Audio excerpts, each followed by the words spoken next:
यो बहादुर।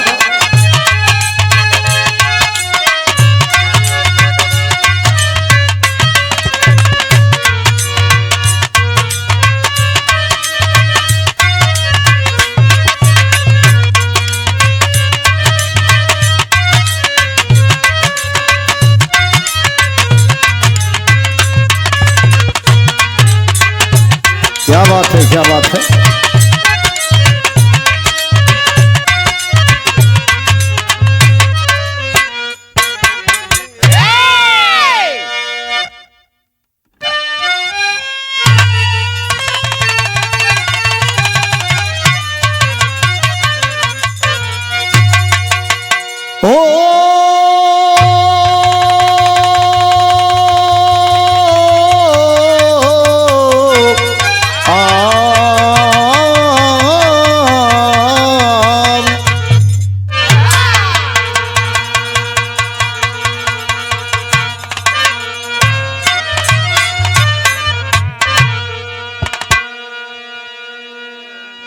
अच्छा बाबूजी, इस सूरजपुर की धरती से जानकी स्टूडियो की तरफ से बाबू सूरज की देख रेख में, जैसा नाम है इनका वैसा काम भी है।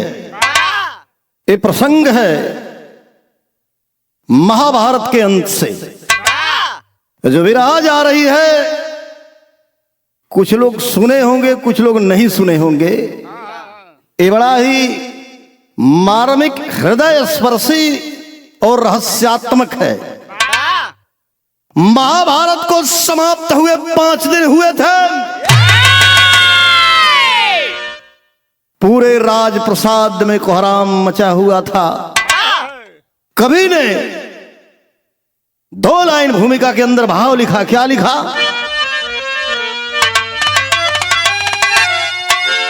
काल भी चल पड़ा था महाधाम पे,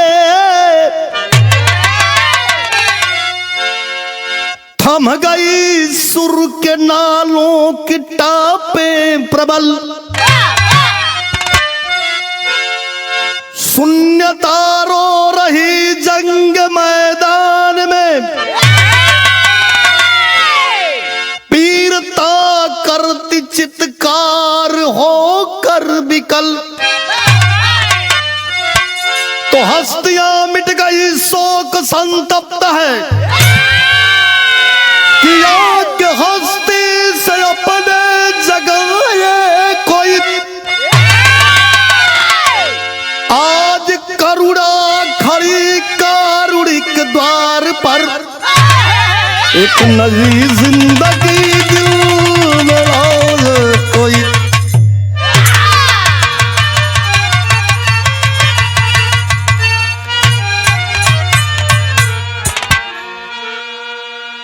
प्रमाण मिलता है शास्त्र में, इतिहास में। महाभारत जैसे योद्धा संपूर्ण विश्व ब्रह्मांड में धराधाम पर न कभी हुए थे, न होंगे। ऐसे वीर, ऐसे धीर, ऐसे पुरुषार्थी अनादिकाल से लेकर के आज तक न कभी हुए, न होंगे। एक लाइन कव्वाली के अंदर कभी भाव लिखत होने का,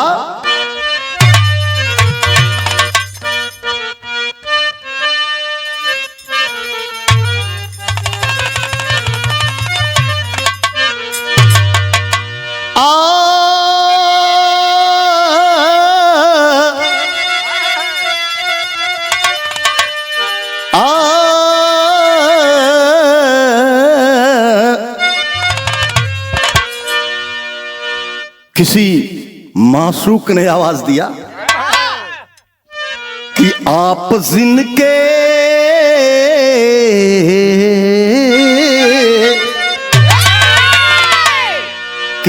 जिनके करीब होते हैं, आप जिनके करीब होते हैं,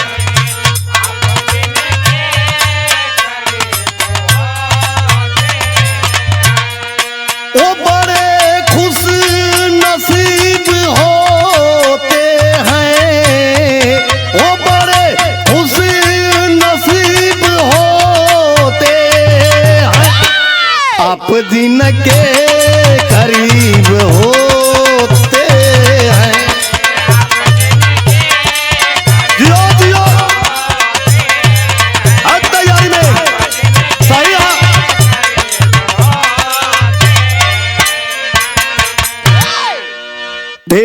संत जोगी पुजारी ऋषि महर्षि दानवी तपस्वी आचार्य कृपाचार्य जो कोई भी हो, इस धरती का नाम है मृत्यलोक। या भगवान भी आए, काल के गाल में समा गए। इसलिए कर्म के अनुसार कवि ने पुरुषार्थ के विषय में बात लिखा है क्या कि लिखा लीला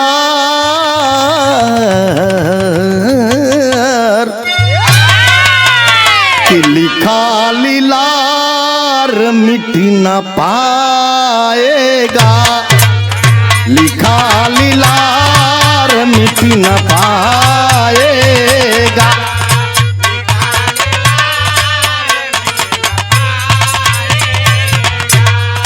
किया कर्म जो ऐसा पाएगा, किया कर्म जो ऐसा पाएगा, लिखा लीलार मिट न पाएगा।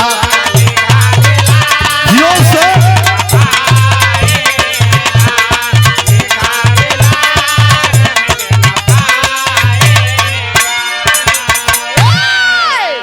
हर व्यक्ति के विषय में कवि ने चिंतन किया है।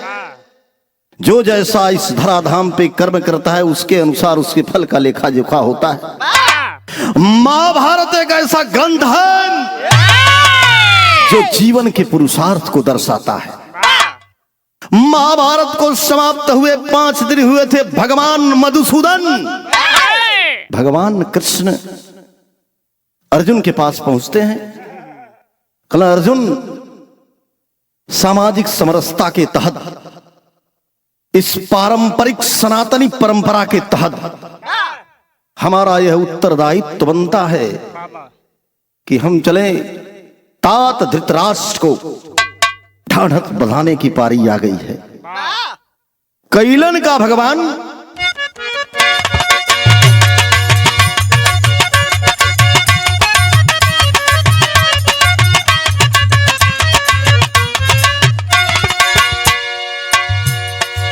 विचार एक दिन की अर्जुन के संग बनवारी, विचार एक दिन की अर्जुन के संग बनवारी, तात धृतराष्ट्र को ढाढ़स बंधाने की पारी।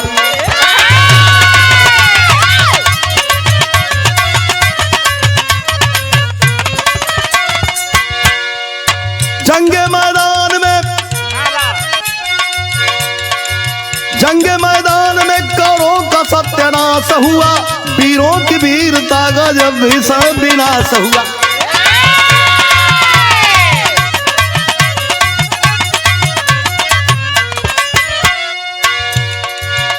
5 दिन बीते थे, महाभारत को समाप्त हुए।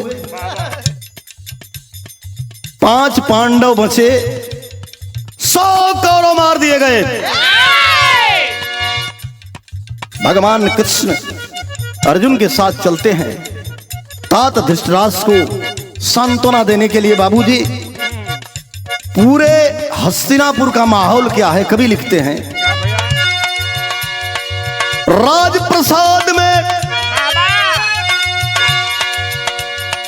राजप्रसाद में कोहराम मचा भारी है, बिलखती नारियां चित्कार हुआ जारी है।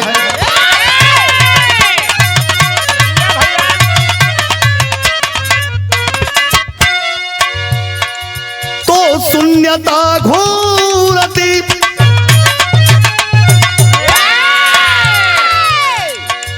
शून्यता घूरती अमरत्व की अमराई में, बीतती जिंदगी है आज अब खुदाई में।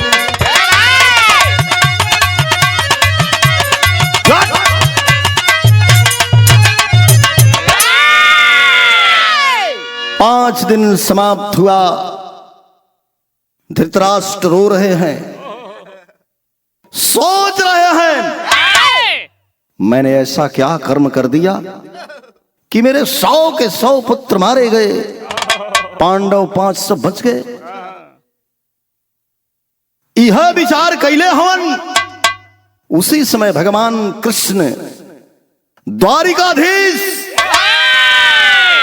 भगवान मधुसूदन अर्जुन के साथ हस्तिनापुर में धृतराष्ट्र के पास पहुंचलन।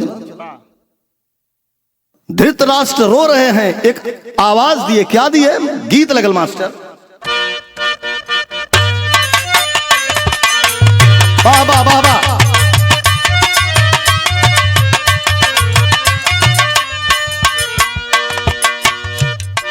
कौन नई नवेली दुल्हन का गौना होगल, सैया के साथ कुछ समय बितौले बा, वापस आइल, सखी सहेली गली, अरे का हो, अरे कटल को कहलस का कि अरे छोड़ी गईल रे, अरे छोड़ी गईल रे रात सुतला से जरिया, अरे दियो तैयारी में,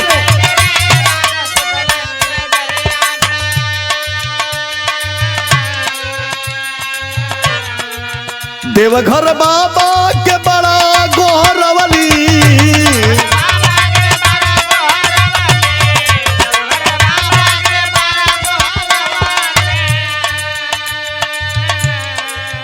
अचारा से झारी झारी, अचारा से झारी झारी, अचारा अचारा से झारी झारी अंगना बहोरनी,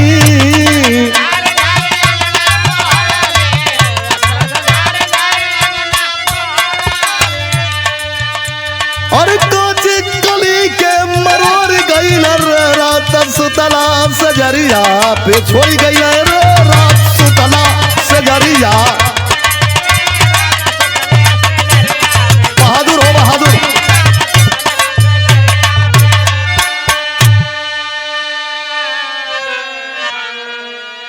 भगवान माधव पहुंचलन धृतराष्ट्र के पास, रोवत हुआ धृतराष्ट्र, हाल चाल पूछे लेकिन आंसू रुकत ना बा। एक बात धृतराष्ट्र बताओ तो भगवान कृष्ण से का बतौलन, कल ए माधव, कल कि अरे उजड़ी गईलो, अरे उजड़ी गईलो माधव सिर जल चमनवा,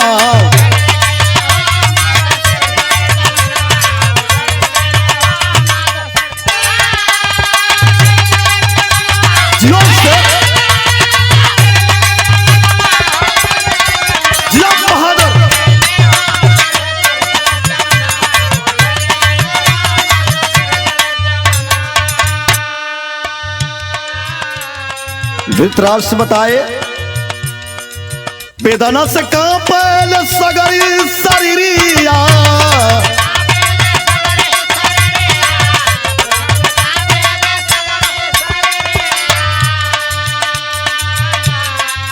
काहे विधाता, काहे विधाता, काहे विधाता,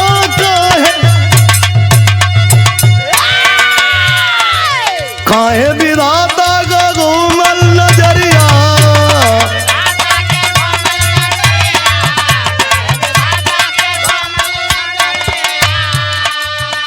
अरे कौन करन मरल सो गो ललनवा, उजड़ी गईलो माधव सिर जल,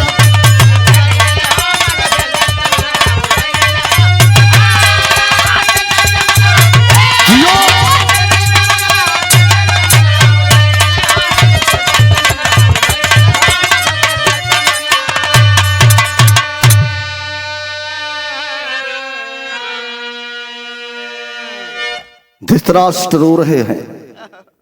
भगवान कृष्ण और अर्जुन सामाजिक समरसता के अनुसार गोलवारी बैठल होन, रोवत रोवत थक गए धृतराष्ट्र कल माधव, इस रहस्य का पता तुझे बताना होगा कि आखिर क्या कारण था, क्या कमी थी, क्या मेरे कर्म में कमी होगी कि मेरे 100 के 100 पुत्र मार दिए गए। पहला सुनो माधव, अगर इस प्रश्न का माकूल जवाब नहीं दोगे तो मैं श्राप दे दूंगा तुम्हें। भगवान कल अरे भाई घबरा मत, ये विधि का विधान है, इन्हें कोई रोक न पाई। लेकिन अनहरा महाराज उनके समझ में ना आया था। कलारे माधव का कहना है, ये धृतराष्ट्र अनहरा महाराज गीत लगा लूहल मास्टर।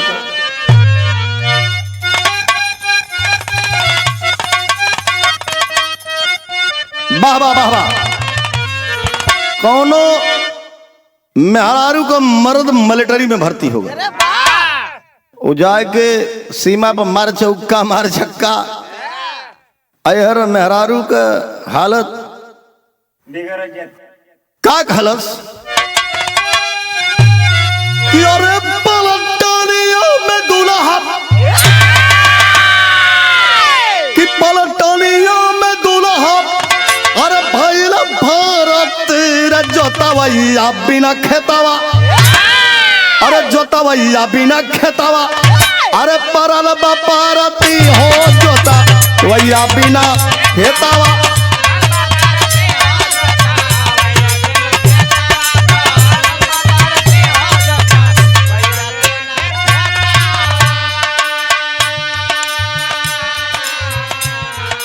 इधर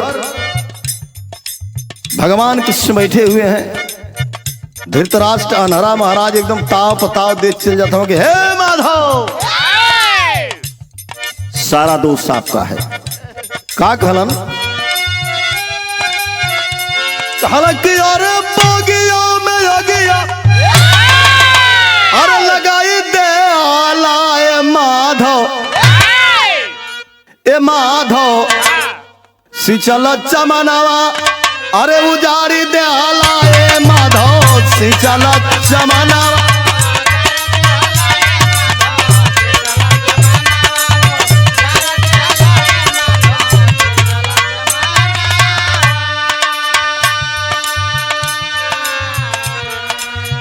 का कहलन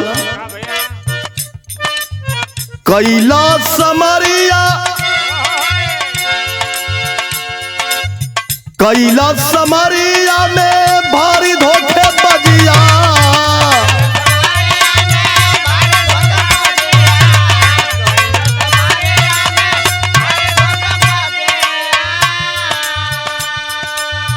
बीरावन कलसिया बीरावन,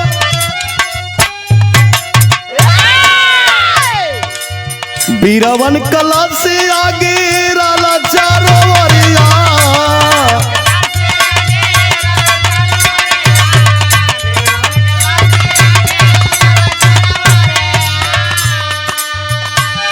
अरे युद्ध महाभारत का, कि युद्ध महाभारत का, अरे कराई दे हलाए माधो छलिया करू पावा दे खाई दे हलाए माधो।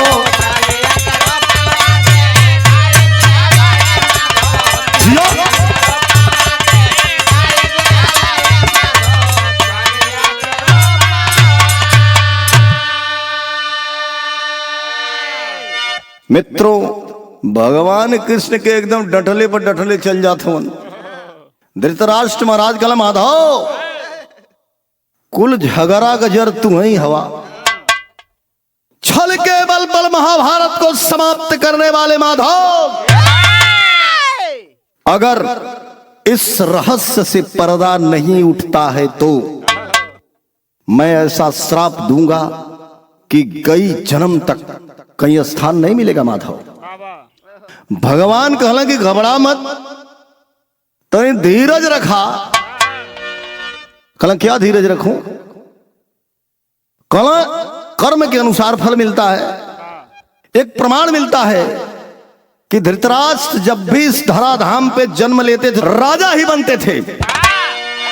कौनो ऐसा राजा है कि धरती पे जो उनकी जन्म लेते प्रजा हो दुनिया। लेकिन धृतराष्ट्र प्रमाण मिलता है शास्त्र में कि धृतराष्ट्र एक ऐसे व्यक्ति थे कि जब ये धरती पर जन्म ले तो राजा जरूर बने। और इस बार जब उन्होंने जन्म लिया तो राजा धृतराष्ट्र के रूप में परिणति हुए भगवान कहला कि तनी पीछे जा। कहला मतलब कहला कि आप पीछे चले जाइए, पिछले जन्म का देखा का हिसाब किताब हो। गीत उहे लगल बाबू कि अरे पनिया भरा न गईली कि अरे बाबा के सगारावा, अरे बाबा के सगारावा ए माई, अरे कागा ले गई झूलानी गमरैया ले गई हा, हे माई कागा ले गई।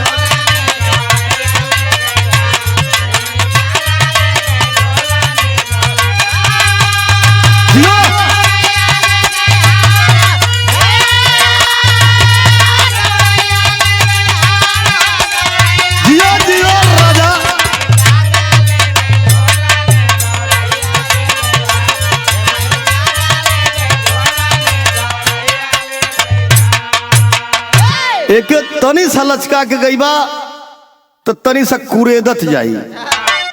कैसे कि के करी अंगनावा फूला कि अरे चंपा चमेलिया, अरे चंपा चमेलिया गोरी हो, अरे के करी अंगना फूले अन्य बुलारा सगार गोरी हो, के करी अंगना फूले सया।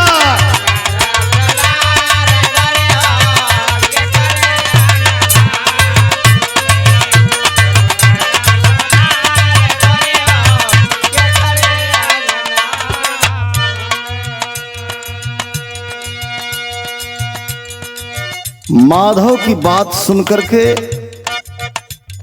धृतराष्ट्र सोच में पड़ गए।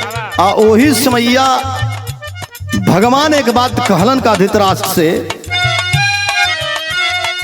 कि भूप की बचनिया सुन के अरे बोले सारा कारो की, अरे देहाला जनमवा रजऊ, देहाला जनमवा रजऊ, सहजे में बिगार की, दिहाला जनमवा रजऊ।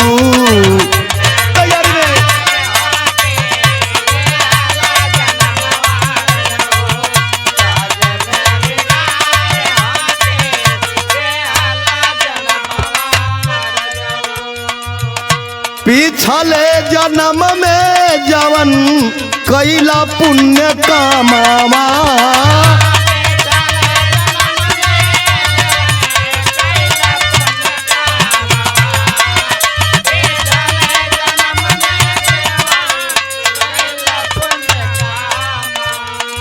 लेकिन एक भूल भैली सोचा अपने माना,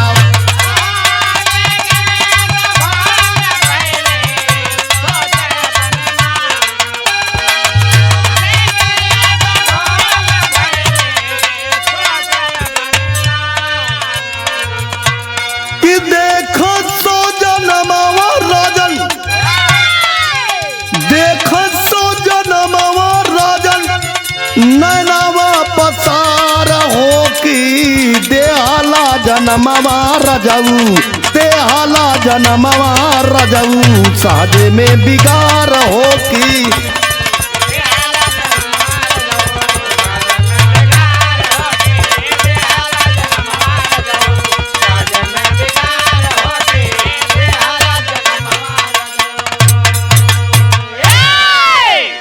भगवान ने कहा कि पिछले जन्म में देखो धृतराष्ट्र 1 जन्म 2 जन्म 20 जन्म 30 जन्म 50 जन्म 100 जन्म पीछे चले गए। 100 जन्म में देखल कि अरे यार हमार तो कोनो गलती है कहीं ना। भगवान से कहल माधव, छलिया का रूप बना करके महाभारत की रचना रचाने वाले माधव, छल करके मेरे 100 पुत्रों को मौत के घाट तूने उतारा है। मैंने 100 जन्म पीछे देखा है लेकिन कुछ मिला नहीं कि ऐसा कर्म किया कि मेरे 100 पुत्र मारे गए। भगवान कहला कि तनी से और पीछे जा। जब 101 जन्म में पहुंचे धृतराष्ट्र लगने रोवे, लगले रोवे। भगवान कहने रे चुप रह जा। लेकिन माधव से एक बात धृतराष्ट्र ने कहा कि मैंने कौन कर्म किया कितनी आफत विपत हमारे ऊपर आइल बा। गीत लगल हुआ है,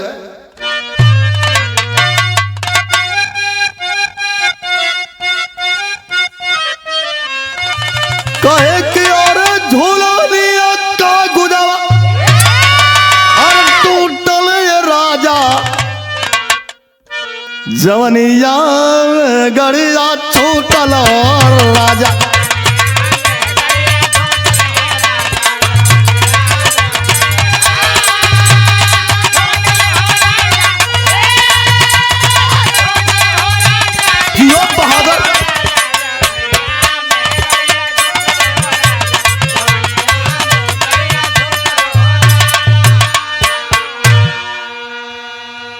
धृतराष्ट्र माधव को संदेश देते हुए कहे, क्या कहलन कि कहे भगवान से और जताई माधव अब विपतिया कहवा से आइल ये माधव, विपतिया कहवा से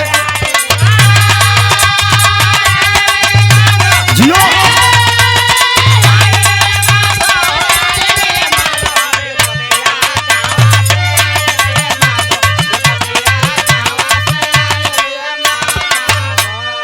बतावत हमन, अरे कुछ ना बिगड़ली बीतल 100 जन्मवा, अरे पिछवा का इतिहास लऊ कैसा मना।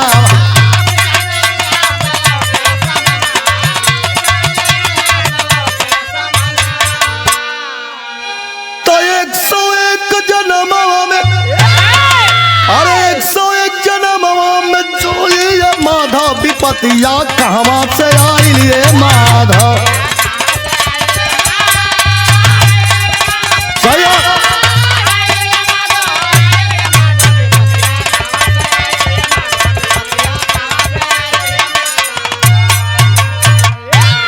मित्रों, धृतराष्ट्र ने कहा कि 100 जन्म तक मैंने पीछे देखा, लेकिन मेरा इतिहास स्वर्ण अक्षरों में अंकित दिखाई देता है। उज्ज्वल विमल पवित्र और स्वच्छ निर्मल है। तनी सौर पीछे जा। 101 जन्म में जब गैलन धृतराष्ट्र लगन छछपाती देखे रोवे। भगवान कहला चुप रहा, रो रहे हैं धृतराष्ट्र, रोवत जात हवन। कहला माधव मेरी सारी चिंता समाप्त हो गई और मुझे अब न कुछ करने की जरूरत है न मुझे कुछ कहने की जरूरत है।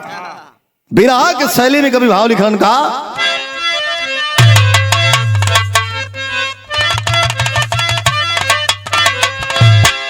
कि नजरिया, अरे नजरिया,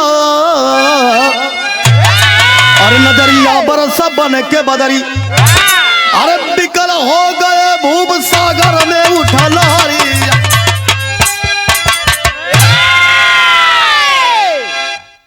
माधव मैंने जो कर्म किया था उसे फल मुझे मिल गया, अब मुझे चिंता करने की कोई आवश्यकता नहीं है। भगवान कहलन देखला, अब बगलिया में अर्जुन बैठल हवन। कहला अरे यार ये दोनों सन का आपस में बतियावत हो, हमारे तो कुछ समझ में ना हो, तो आगे जा पीछे जा।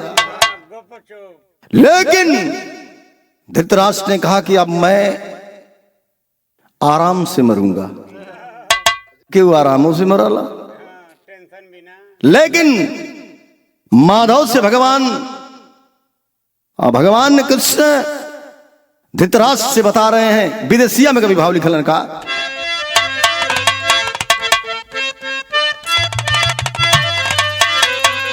कह कि अब रोवा भूप ज्ञानी भगवान के समानामा हो, अरे सावन भादो होई गईली यह भूपा कहना जारी।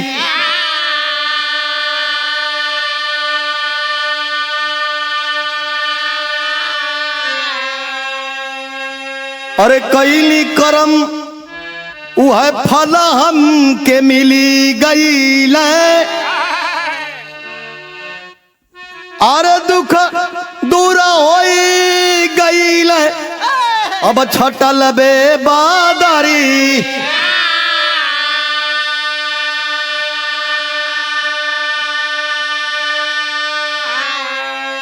तो कहे भेदावा के बाती,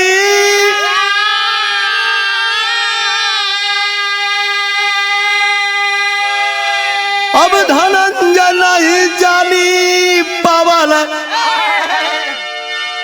पूछे धृतराष्ट्र से करा था जोरी।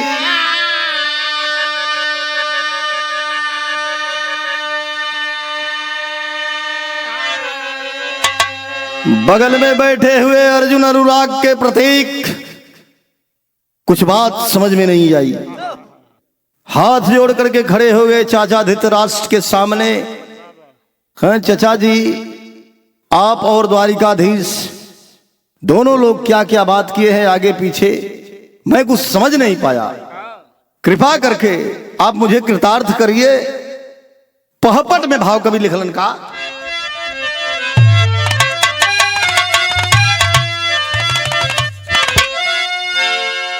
कि अरे बोल पड़े हैं, कि अरे बोल पड़े हैं आज भूप बलकारी अखिया बरसले। अरे अर्जुन से बोले हैं तवले बारी अखिया बरसले।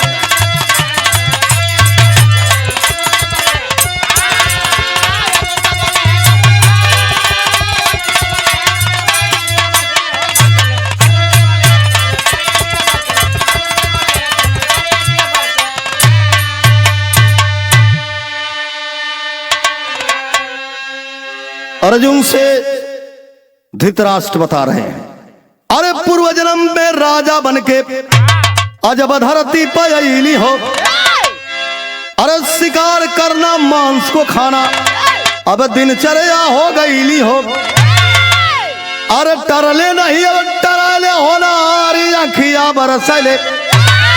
अर्जुन से बोले हैं तमने बारी अखिया बरसले।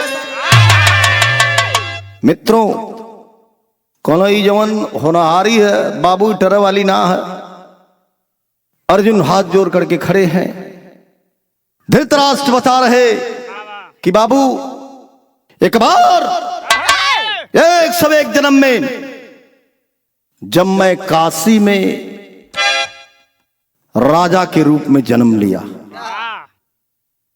नित्य का कर्म था शिकार करना मांस को खाना। ऐसी मेरी दिनचर्या बन गई कि एक दिन भी बिना मांस के मैं नहीं रहता था। एक दिन शिकार करने गया, शिकार मिला नहीं। रसोइयों को आदेश दिया कि जाओ कहीं से मांस का इंतजाम करो। रसोइयों ने किया क्या बाबू, आल्हा के अंदर कभी भाव लिखलन।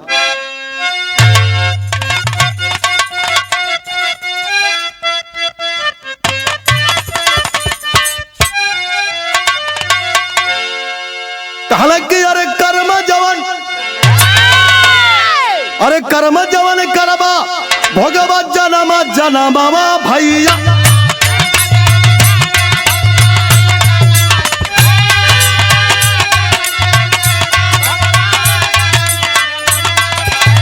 कर्मवा का लेखा जोखा लिखा है भगवान।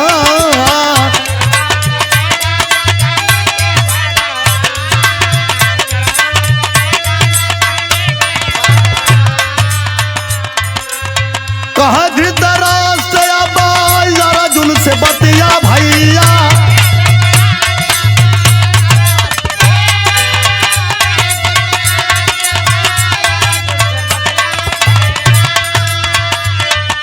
जिहवा का स्वाद हमके देहला हो बिगा।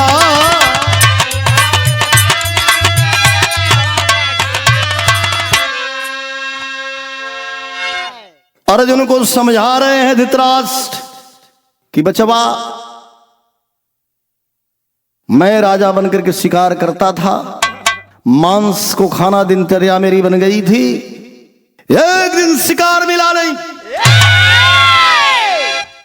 रसोइयों के आदेश दिया, रसोई गए।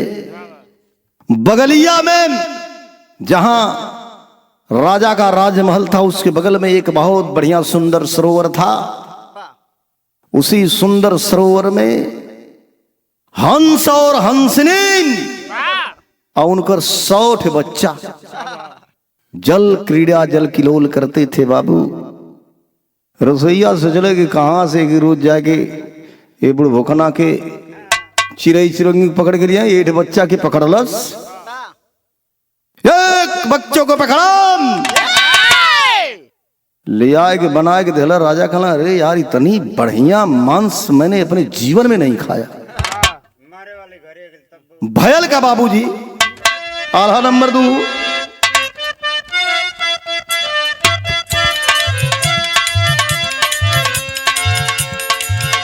अब रोज रोज ऐसन मासा हम के खियाई। अरे बोले धृतराष्ट्र हो सुना जब ते ही,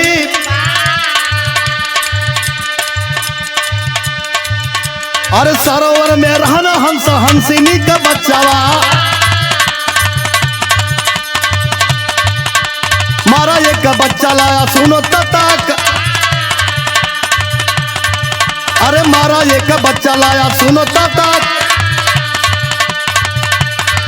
अरे धीरे धीरे सब ही खत्म हो गई, अरे धीरे धीरे सब ही खत्म हो गई।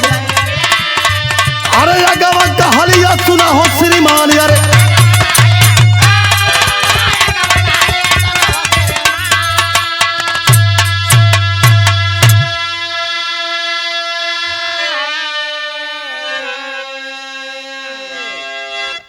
एक एक करके बच्चों को मारना शुरू किया। 100 दिन में 100 बच्चे समाप्त। 101वें दिन जब रसोईया को आदेश दिए, रसोईया कहले कि सरकार अब तो को बचलन हवा। कहला मतलब?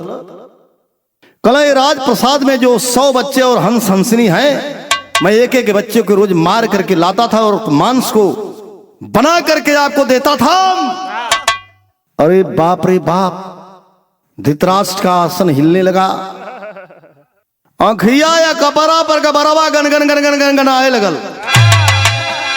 सिंहासन से उतर गए, उतर करके सरोवर के किनारे पहुंचे, हाथ जोड़ के खड़ा भइलन।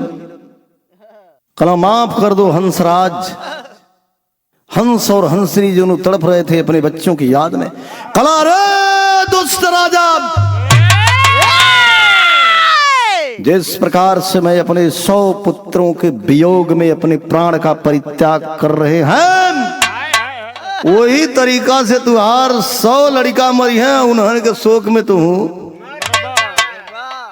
श्राप दे दिए। धृतराष्ट्र वापस आए, कहना भगवान 101 जन्म का जो मेरा लेखा जोखा था, उसके कथनानुसार जो कर्म फल मिलना चाहिए मुझे मिल गया है, और मुझे शोक संतप्त होने की कोई आवश्यकता। कभी खड़ी के लाइन में भाव लिखन का,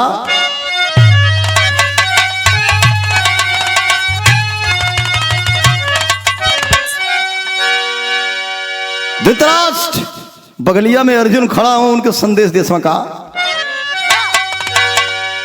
कि कहो अर्जुन से बतिया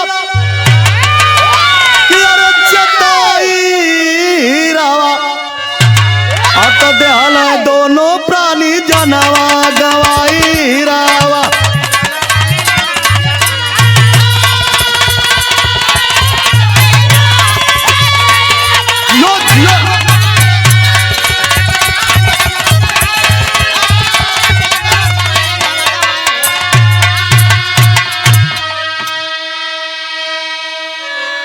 कहला कि हंसिनी के लाल भैले कौरव का ललनवा, अरे इतना कहो तो उड़ी गई परनावा।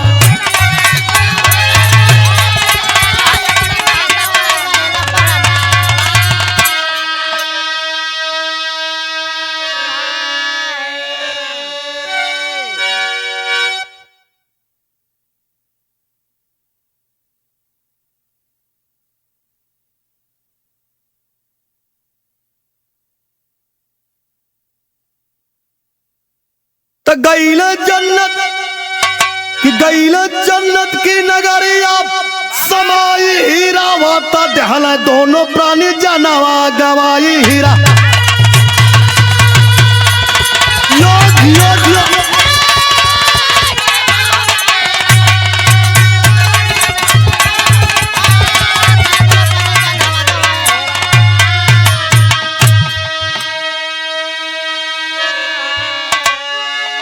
धृतराष्ट्र ने अर्जुन को समझाना शुरू किया कि बचवा, उसके बाद मैंने चैन की सांस लिया और धीरे धीरे मैंने अपने प्राणों का अंत कर दिया।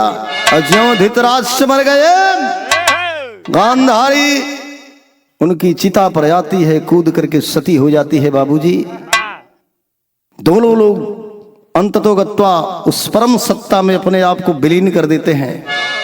कभी भाव लिखत मन का कि दरगाही बच्चा देता है शास्त्र गवाही। अरे योधेश यादव कवि शंकर अब देश को ऐसा चाहिए।